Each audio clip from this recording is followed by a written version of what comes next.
Boa noite a todos. Com muita alegria que nós estamos aqui, conversando diretamente com vocês e abordando um tema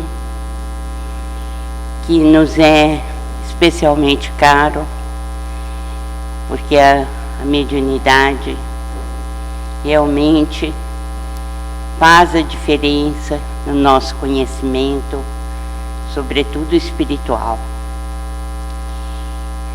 O tema que nos foi proposto fala especialmente de uma característica do universo. E por quê? Porque nós vivemos em comunhão. Nós formamos a grande teia. Essa teia se estende ao infinito. São mundos, sóis, estrelas de grandeza ímpar. E nós, seres humanos, mergulhados nesse imenso universo, nessa grande teia, como os peixes estão mergulhados no mar. E a mediunidade é, sobretudo, o nosso elo de ligação nessa imensa teia. Podemos fazer ligações construtivas, iluminadas, mas também podemos, infelizmente, ter ligações que nos trazem muito sofrimento. É como se nós ouvíssemos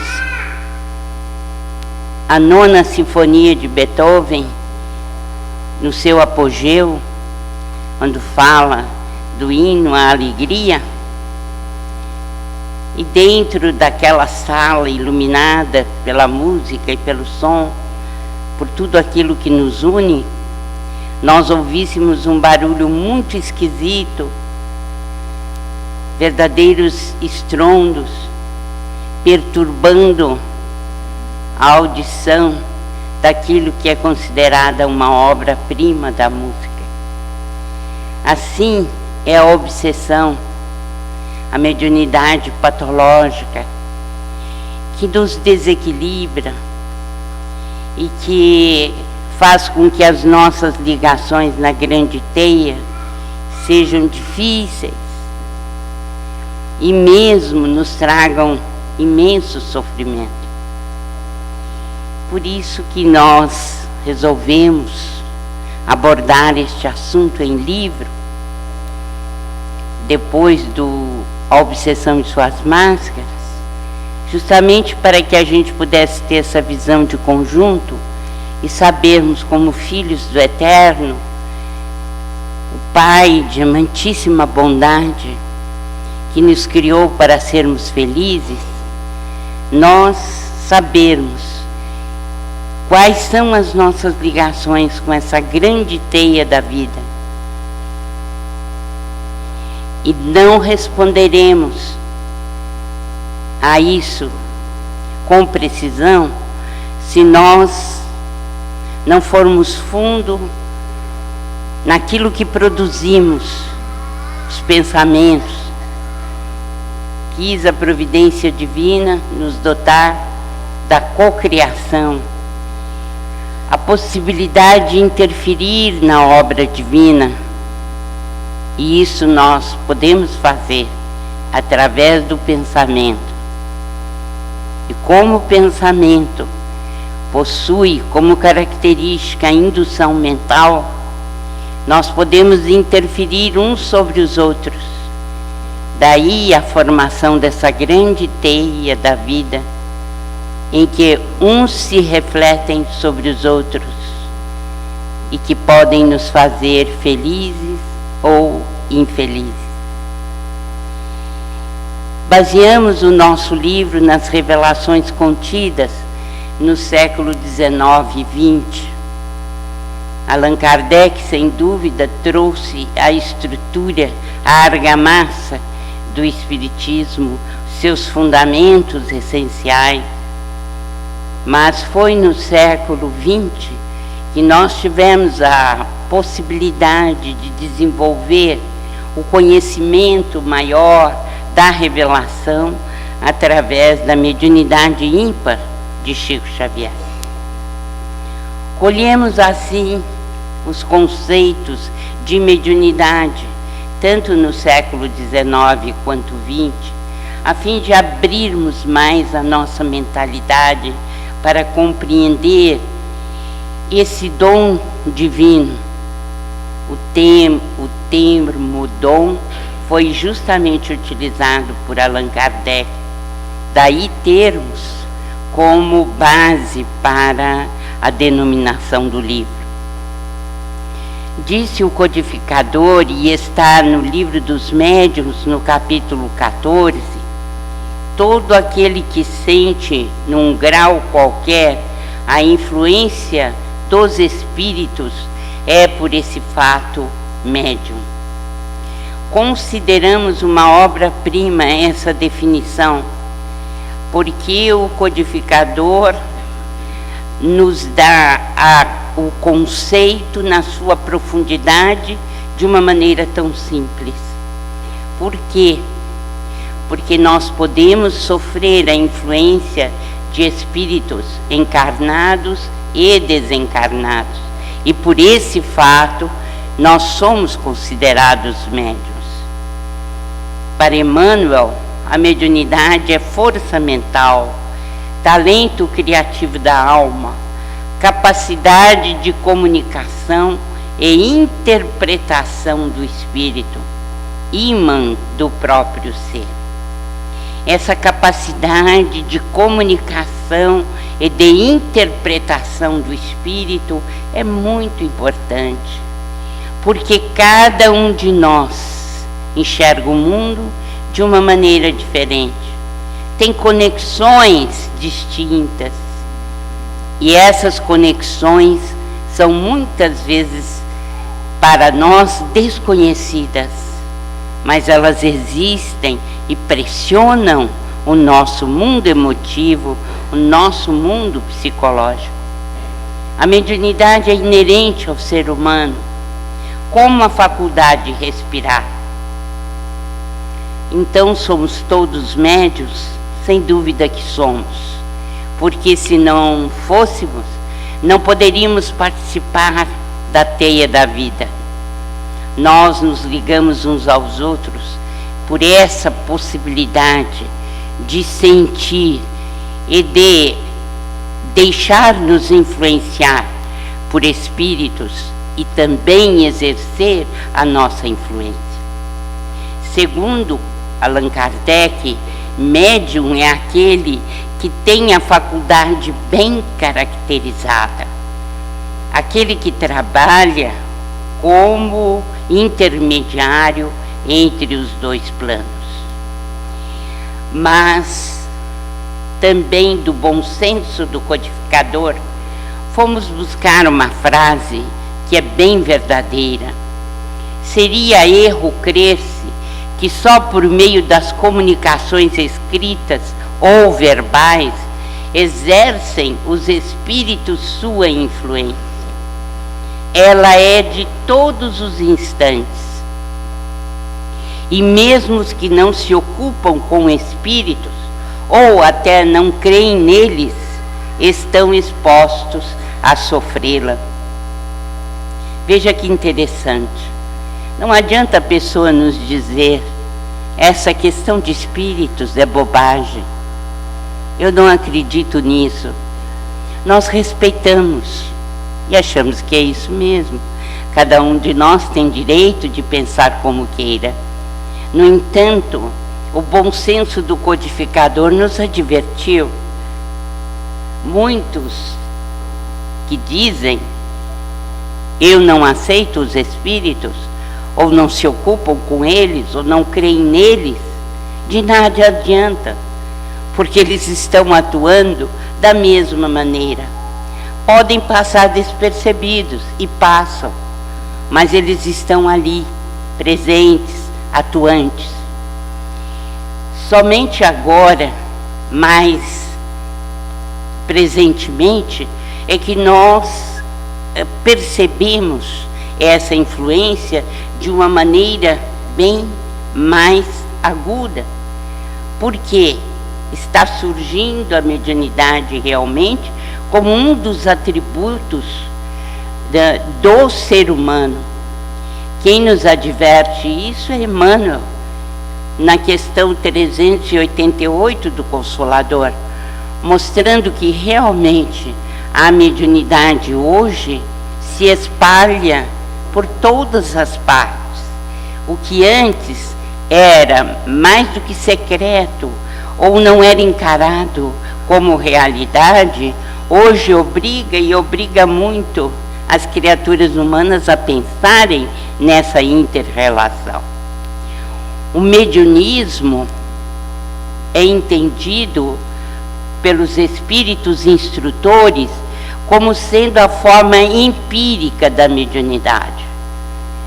Aqueles que exercem o mediunismo não estudam.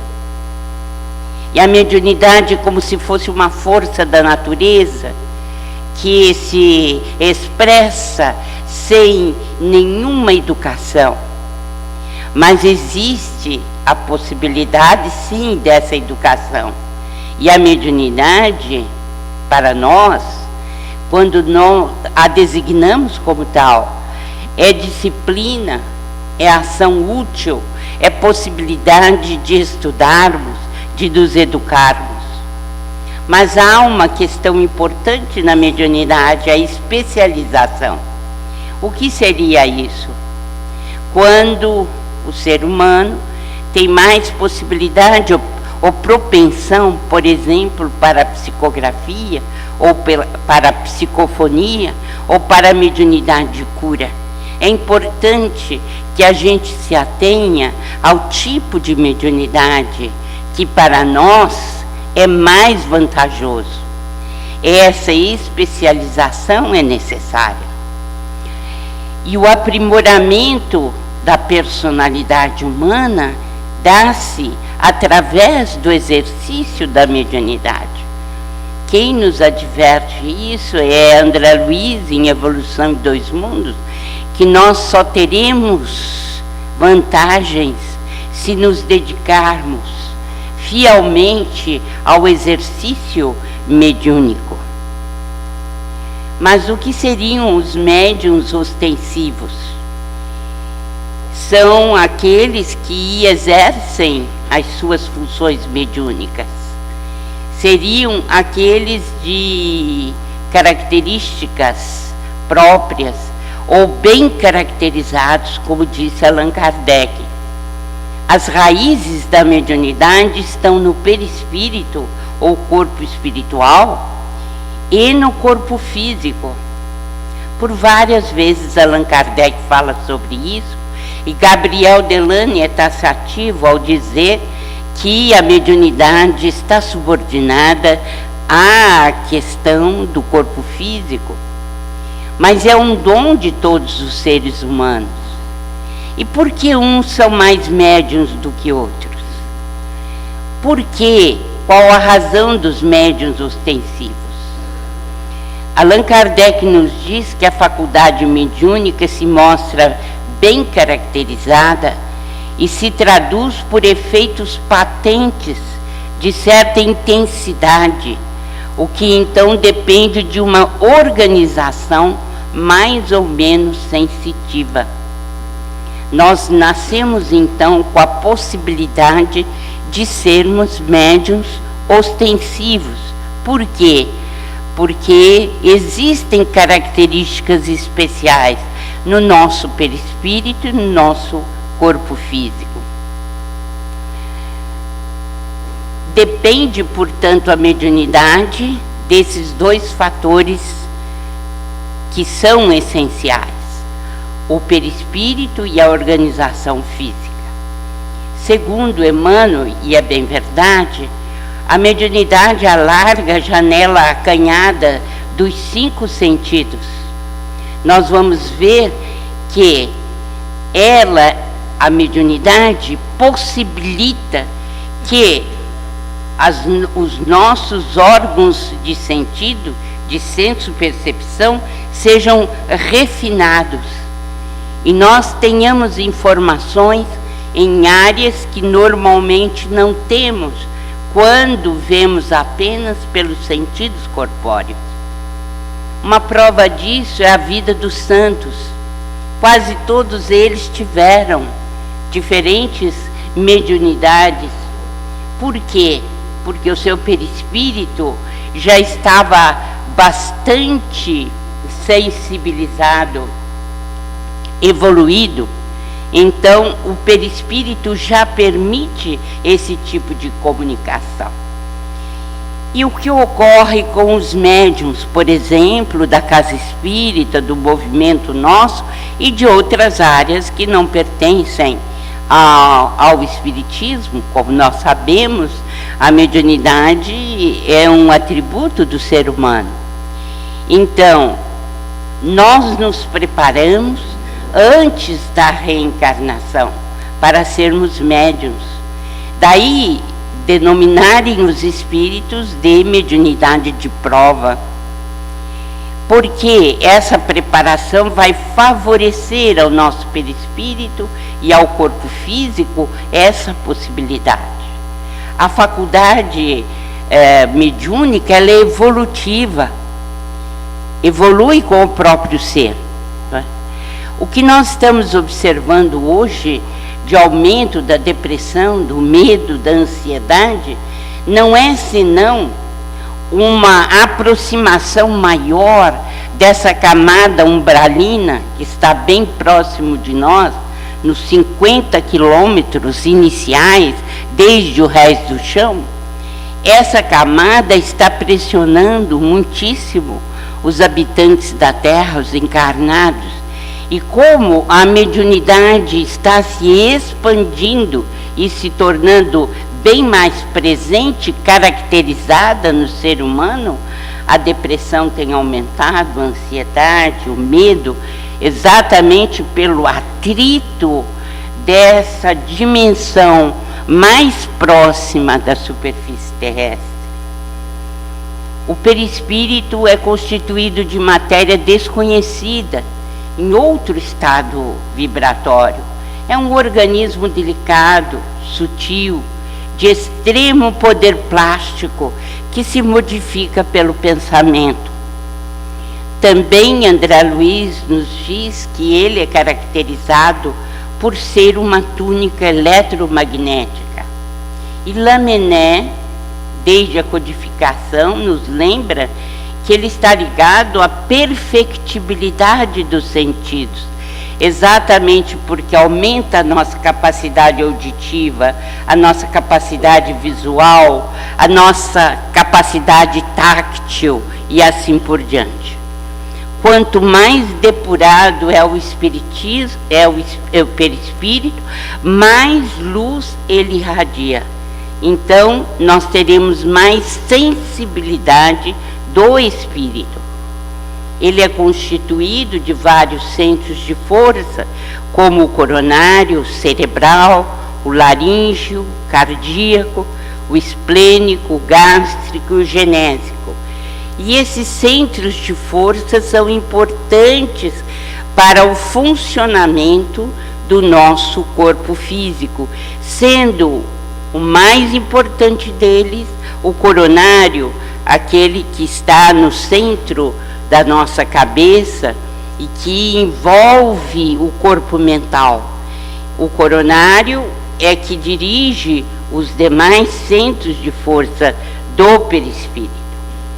Mas, ao falarmos em mediunidade, nós não podemos esquecer da aura, do halo vital. Por quê? A aura, ela irradia uma espécie de atmosfera que é própria de cada ser humano. ela é como uma plataforma onipresente que nós carregamos para todos os lugares. São correntes atômicas dos pensamentos que circulam nessa aura. E exatamente por ela, nós somos conhecidos e contatados pelos espíritos que nos rodeiam. Um instrutor espiritual,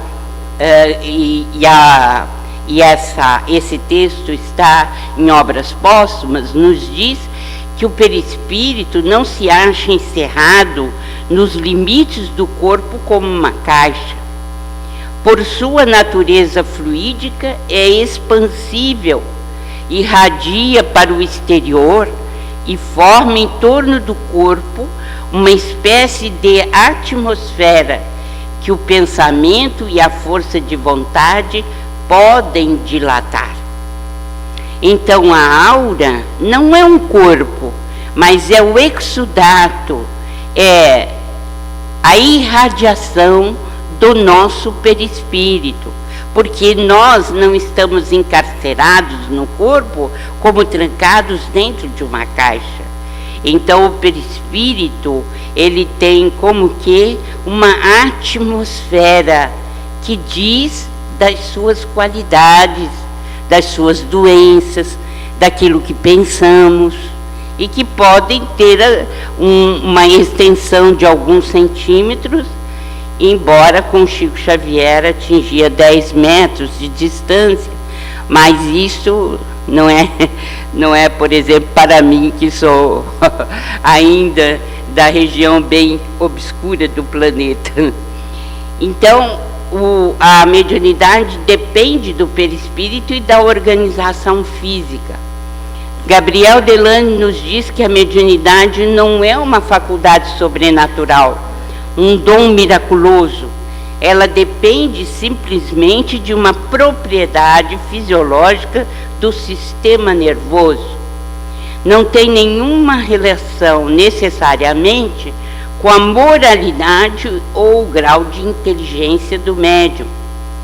Pode ser uma pessoa mesmo imoral, mas ela pode ser dotada da capacidade de entrar em relação com os espíritos. O que nós temos sempre é a necessidade de estudarmos e educarmos para bem aproveitarmos a mediunidade. Qual é a estrutura física da mediunidade, do nosso organismo? Sem dúvida é a epífise ou glândula pineal, que é o sentido novo dos seres humanos, segundo a orientação de Alexandre em Missionários da Luz. Desde 1945, nós sabemos que a pineal tem muito mais funções do que nós aprendemos nos tratados médicos. Até o presente momento, já há, sim, muita pesquisa que nos traz funções desconhecidas desde 1945. Porque foi somente em 1958 que a ciência, através de Aaron Lerner e colaboradores, ficou sabendo por pesquisa que a pineal produz a melatonina, que é um importante hormônio, que é capaz então de interferir em inúmeras atividades do nosso corpo físico. Segundo Alexandre, ela governa o mundo das emoções, ela controla todo o sistema endócrino, ela comanda as forças subconscientes, ela supre os órgãos de energias psíquicas, ela é fonte de criação das mais importantes e ela é, sobretudo, a glândula da mediunidade, a glândula da vida mental. Alexandre nos diz que, segregando unidades força, a pineal pode ser comparada à poderosa usina que deve ser aproveitada e controlada no serviço de iluminação, refinamento e benefício da personalidade.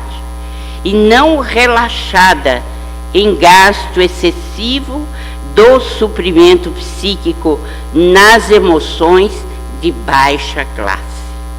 Ela é influenciada, portanto, pelas emoções que escolhemos como sendo naturais da nossa vida aqui na Terra. No exercício mediúnico, continua Alexandre, de qualquer modalidade, a epífise desempenha o papel mais importante. Através de suas forças equilibradas, a mente humana intensifica o poder de emissão e recepção de raios peculiares à nossa esfera. É nela, na epífise, que reside o sentido novo dos homens. Entretanto, na grande maioria deles, a potência divina dorme embrionária. O que quer dizer que nós ainda estamos engatinhando em matéria de desenvolvimento mediúnico, porque a pineal, para nós, a imensa maioria das criaturas humanas, dorme embrionária. Ela não está exercendo perfeitamente as suas funções, sobretudo como glândula da vida mental. Ela age, sobretudo, não é, a pineal, sendo o sentido novo dos homens, ela pode ser perfeitamente entendida como sendo a sede da alma, como queria Descartes. Então, a epífise ou glândula mental que vocês estão vendo através dessa seta, onde é que ela se acesta, ela faz parte do epitálamo, do diencéfalo, e tem correlações com o tálamo e o hipotálamo.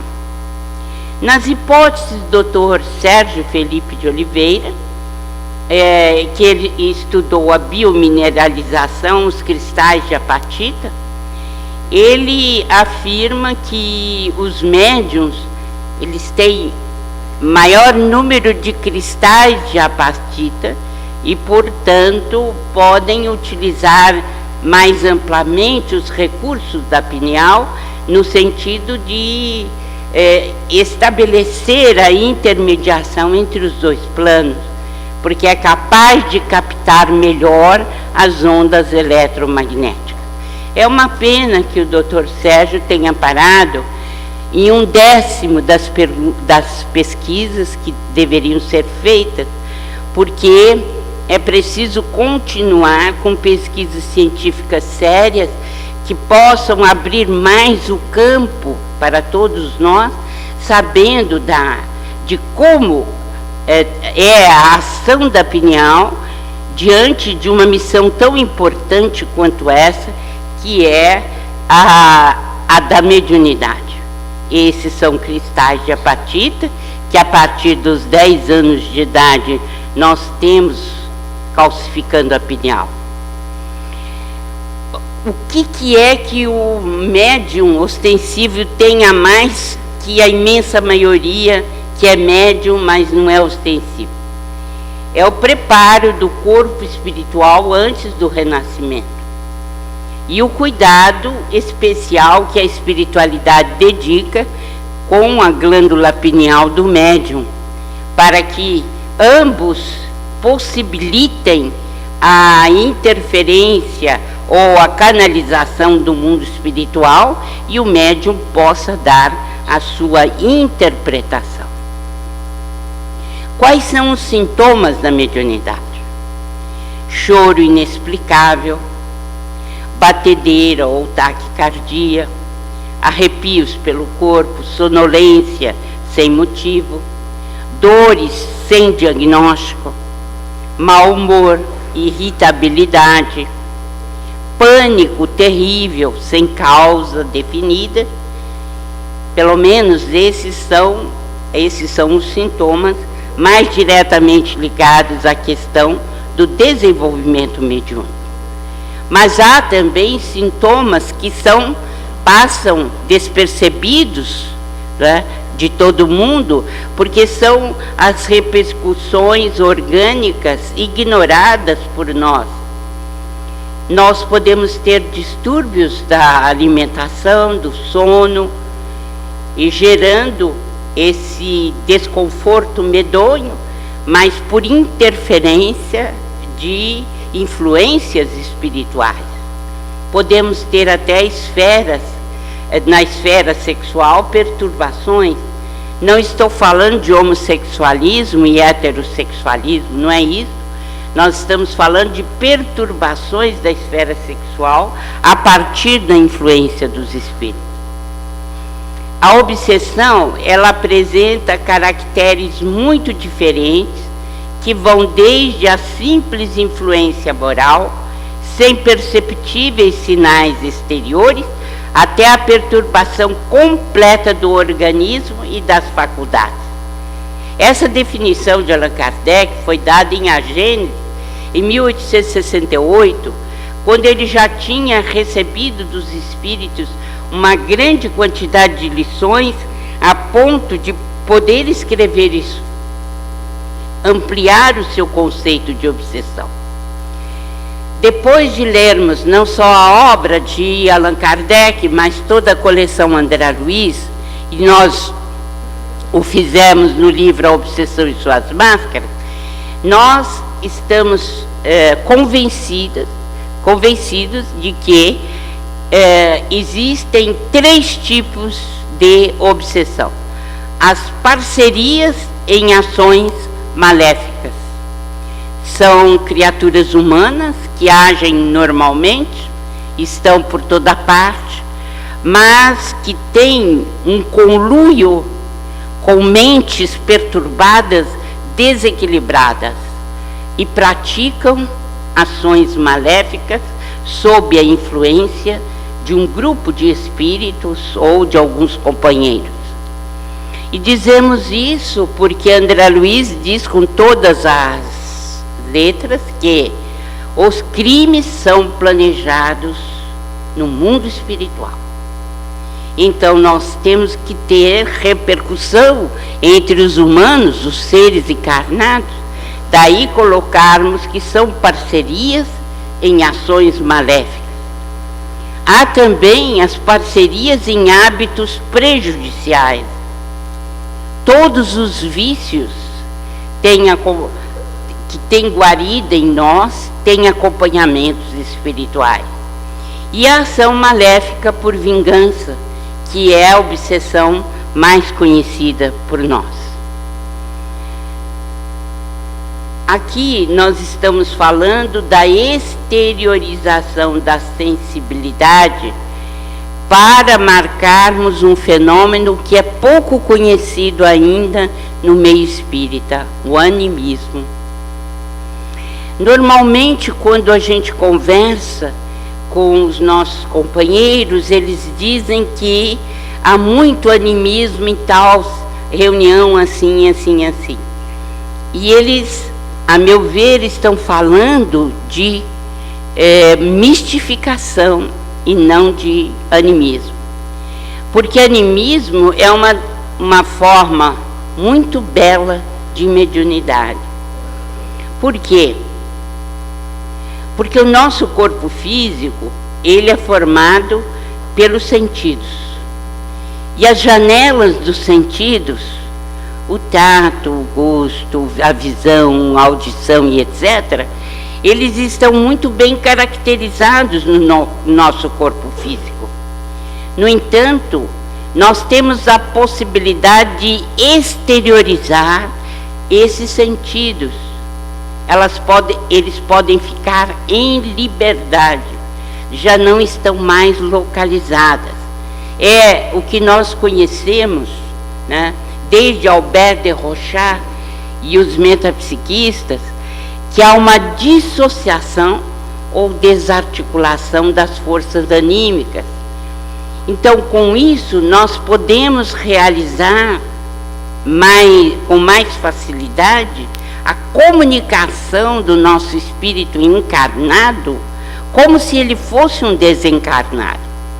Então, os nossos centros de força perispiríticos ficam dissociados à liberação de ectoplasma e podemos ter fenômenos de maior ou menor intensidade, de graus variados. Por exemplo, o desdobramento ou experiência fora do corpo é um fenômeno anímico. A dupla vista, você está num determinado lugar e poder ver aquilo que se passa a 70, 80, 100 ou 1000 quilômetros da onde você está. Ou o fenômeno de bicorporeidade, quando, por exemplo, Antônio de Pádua deixou o seu corpo em Pádua, na Itália, e foi defender o seu pai em Lisboa, a 1700 quilômetros da onde ele estava. Ele materializou o seu perispírito em Lisboa, defendeu o pai, salvou da forca e voltou para Pádua. É um belíssimo fenômeno anímico de bicorporeidade. Na psicometria também, a possibilidade que nós temos, ao pegar determinados objetos, de dar a origem, da onde veio esse objeto e quais são os pensamentos que estão impregnados nesse objeto. Isso é um fenômeno também anímico. Na materialização, por exemplo, é um fenômeno anímico espirítico, porque o médium, ele pode se desdobrar e sobre o seu perispírito pode se materializar um espírito. É um fenômeno anímico espirítico muito bonito. Como também nós podemos simplesmente ter a cessão por parte do médium de ectoplasma e o espírito plasmar a sua materialização para ser visto. Também podemos ter os fenômenos de efeitos físicos que são descritos nas obras que falam sobre materialização. Para nós compreendermos o que é uma dissociação, uma desarticulação das forças anímicas, vamos ao fenômeno hipnótico. Quando há uma hipnose, o espírito tem mais facilidade para desarticular os seus órgãos do sentido. Então, há um vapor branquicento que sai do tórax da pessoa e a duplicata do seu próprio corpo fica, por exemplo, à sua esquerda. Liberta a sensibilidade e a motricidade e passa a executar ordens do hipnotizador. Por quê? Porque ele está com as suas forças desarticuladas. O médium é um comunicador no mais amplo sentido. Por quê? Ele se comunica consigo mesmo através da intuição, do sonho, com seres encarnados e desencarnados. Mas nós podemos dizer que a mediunidade pode ser classificada em dois grandes grupos. A dos fenômenos anímicos, que podem ser físicos e intelectuais. O que são fenômenos anímicos? São fenômenos produzidos pelo espírito encarnado. E os fenômenos espiríticos, que são os mais conhecidos, de efeitos físicos e intelectuais. Para compreendermos melhor a mediunidade, nós temos que lembrar a importância do pensamento. O pensamento é tão significativo na mediunidade quanto o leito é importante para o rio.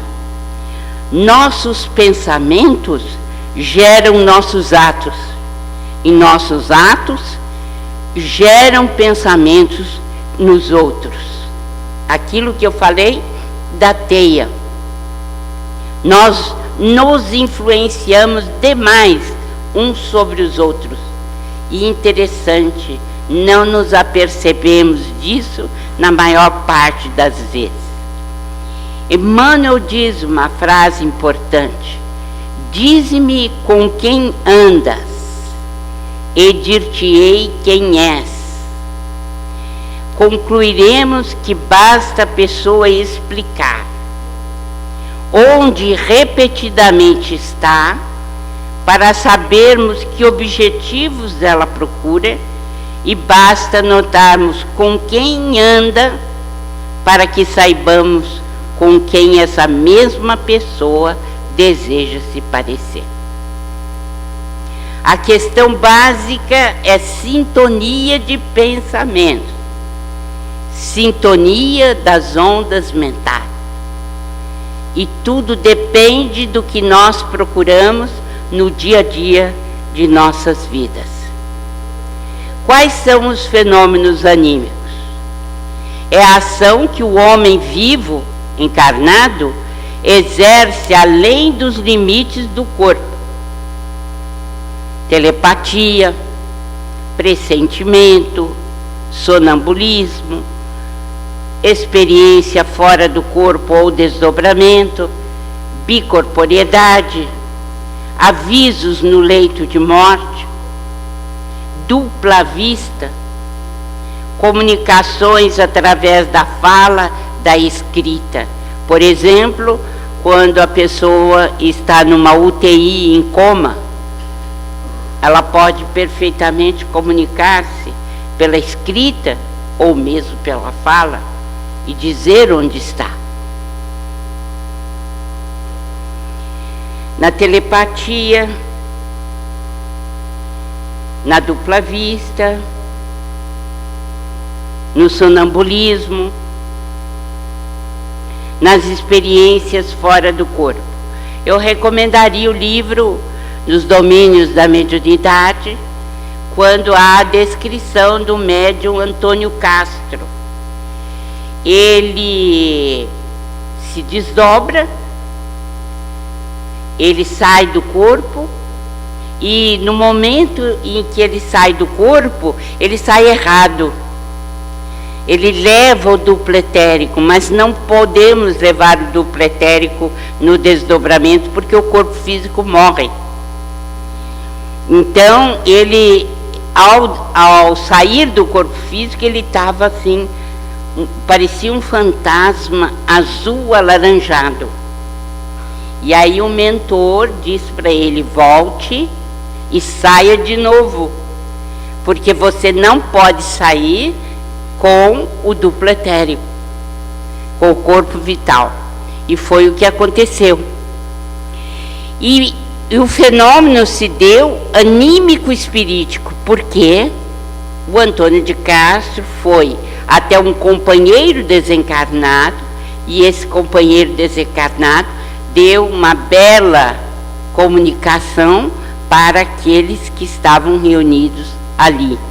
Então, o espírito desdobrado é anímico o fenômeno, mas quando ele traz uma mensagem, o fenômeno é anímico espirítico.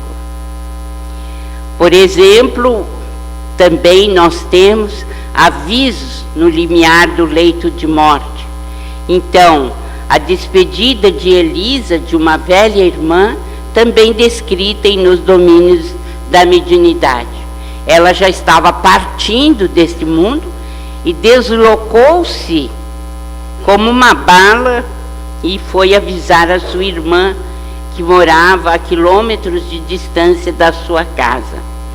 Ela deu pancadas no leito da irmã e naquele momento a irmã disse: Elisa está partindo, porque ela percebeu que era um recado da sua irmã para ela.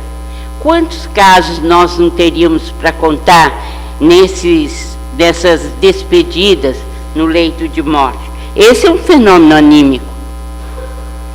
Eurípides Barçanufo deixava o seu corpo, né, junto da escrivaninha, e os seus alunos estavam no colégio Allan Kardec. Ele passava uma lição e eles ficavam trabalhando essa lição. Enquanto isso, Eurípides saía do corpo, ia para a Europa ajudar, porque estava se dando a guerra de 1914 a 1918. E ele, lá na Europa, trabalhava como enfermeiro, levando os feridos para serem tratados na Cruz Vermelha, no pavilhão da Cruz Vermelha. Isso foi descrito pelos próprios alunos dele, porque ao voltar ele dizia como tinha sido a batalha, onde era a situação geográfica em que ele estava, e somente 15 dias depois é que os jornais davam notícias daquele horror, né, que era a batalha que ele havia descrito. Da mesma forma, eu falo no meu livro de um outro caso anímico também muito interessante, que foi descrito por Robert Owen, né, a partir das descrições de um médico, Dr. Perry, porque deu-se o seguinte: um navio ia para determinado porto quando ele naufragou. E o comandante do navio caiu num sono muito profundo em determinado momento e foi aparecer num outro navio que navegava não longe dali. Ele entrou na sala do comandante e escreveu um recado: navega para noroeste, dando a posição do seu navio, daquele que estava naufragando.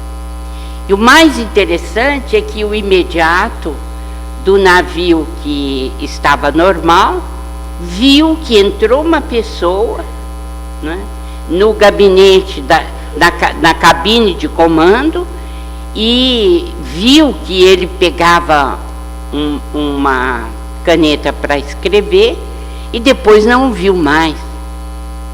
E quando ele relatou ao comandante que tinha estado uma pessoa lá na cabine de comando, o comandante perguntou para ele: o que o senhor vai fazer agora? Porque não tem ninguém aqui. Disse assim: não, ele escreveu, navega para noroeste, e é o que nós vamos fazer. Nós vamos navegar para noroeste.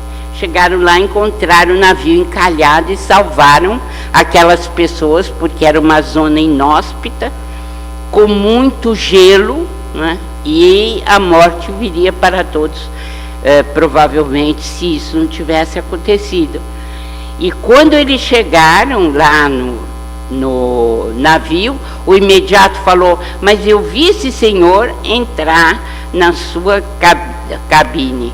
Então os passageiros disseram: de fato ele caiu num sono terrível ao meio-dia e só foi acordar 1 hora mais tarde. Então esse foi um fenômeno de dupla, né, de bicorporiedade, porque ele foi visto no seu próprio navio e depois foi visto pelo imediato no outro navio. É um fenômeno também anímico. E os fenômenos espiríticos, por exemplo, os de efeitos físicos, de materialização, de tipologia, de transporte. A matéria-prima é o ectoplasma, né? Ele é emanado dos orifícios do corpo do médium, e as materializações se formam como essas que vocês estão vendo. O médium Peixotinho deixou-nos um acervo grande nesse sentido, publicado no livro do Ranieri, Materializações Luminosas. A mediunidade curativa, que é uma verdadeira transfusão de energias, e o maior médium de todos os tempos, sem dúvida, foi Jesus. Há também os fenômenos espiríticos de efeitos intelectuais, por exemplo, a mediunidade mental, ou channeling, que é o primeiro degrau da mediunidade vidente e falante. A psicografia, nós temos graus diversos, por exemplo, a pneumatografia, a escrita direta. Não sei se vocês já tiveram a oportunidade de ler, mas Allan Kardec utilizou a pneumatografia para tirar algumas dúvidas que ele tinha de determinados assuntos do Livro dos Espíritos. Como é que se dá? A médium se aproxima da cesta de bico. Essa cesta de bico contém uma caneta, e essa caneta corre sozinha, respondendo a perguntas sem interferência do médium. Nesse caso, não é psicografia, mas é a pneumatografia, está incluída nos efeitos físicos. Quando é o médium que escreve, nós temos aí a mediunidade de psicografia propriamente dita, que pode ser intuitiva, semimecânica e mecânica. Existe também o mandato mediúnico, né? Que nós tivemos em Chico Xavier, um dos mais belos exemplos. Na psicofonia, quando o médium empresta o seu aparelho vocal para que o espírito fale. Nas sessões de desobsessão são exemplos típicos desse tipo de médium. E a psicofonia pode ser por consciente, inconsciente e semi-inconsciente, né?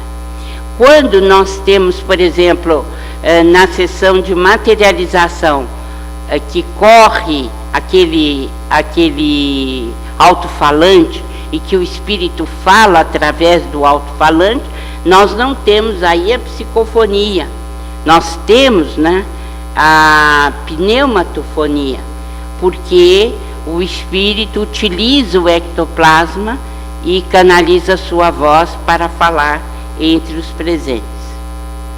A mediunidade de vidência pode se dar, né, de várias maneiras, por dupla vista ou por visão interna, né? A mediunidade auditiva, da mesma maneira, pode ser uma audição direta ou uma audição profunda que se dá na cóclea, o espírito interferindo diretamente no nosso sistema orgânico.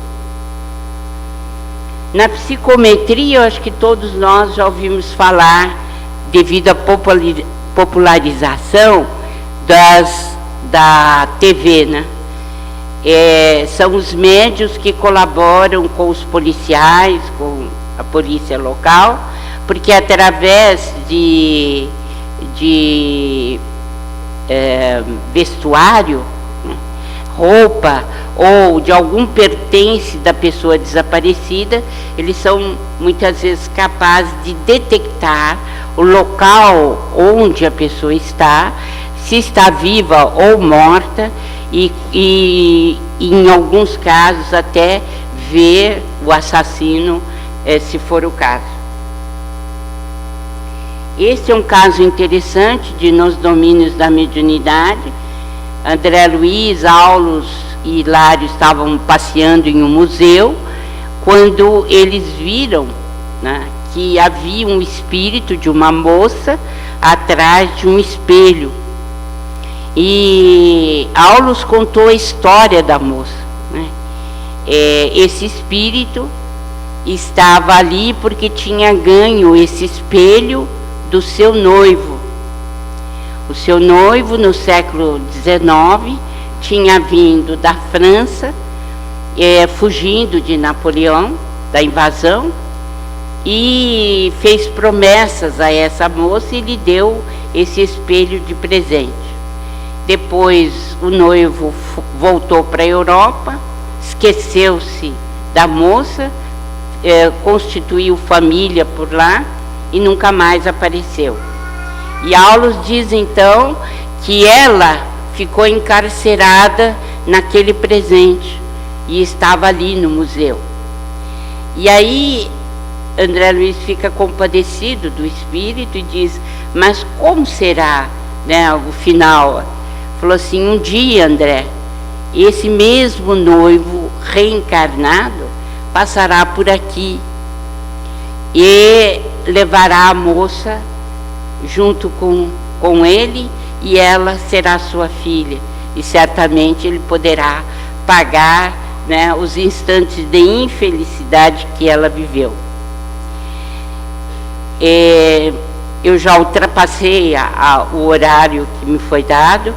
Eu não vou ver as diferentes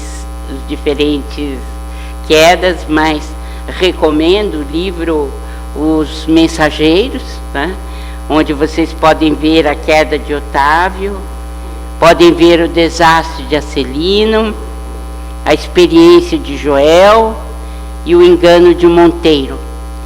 São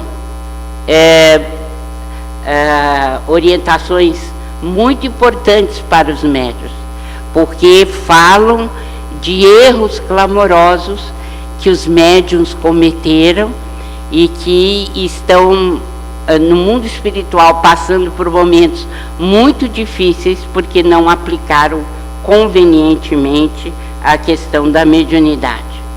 E para terminar, né, nós recordamos o que a mediunidade importa na evolução humana, né? Segundo Allan Kardec, é um dom outorgado para o bem, e o médium está sempre entre forças inferiores e superiores, e isto provoca a sua evolução, a sua adaptação, né? Principalmente quando ele tem as atitudes construtivas dentro da mediunidade. Ainda compara Allan Kardec a árvores. Os médiuns são árvores. As raízes devem estar no estudo e a seiva no coração. Assim também na obra de Chico nós recolhemos que os médiuns não podem ser árvores estéreis, lidarem com coisas inúteis, com interesses mundanos, porque é queda certa. Então, uma oportunidade belíssima de evolução que a gente perde. E, para Allan Kardec, o médium tem que ser bondoso, benevolente, modesto, digno, né? Para Chico Xavier, o médium deve evangelizar-se a si mesmo. Esta é a sua primeira necessidade. Rechaçar o elogio, vacinar-se contra o personalismo, buscar a educação e o aprimoramento, e principalmente o serviço desinteressado ao próximo. Plantação de bondade é colheita de simpatia, diz Chico. Eu agradeço muitíssimo a atenção que vocês demonstraram para as minhas singelas palavras, e repito, para mim é motivo de alegria estar aqui hoje, e peço que Jesus continue a abençoar esta casa de amor e luz. O meu abraço a todos e o meu agradecimento. Muito obrigada.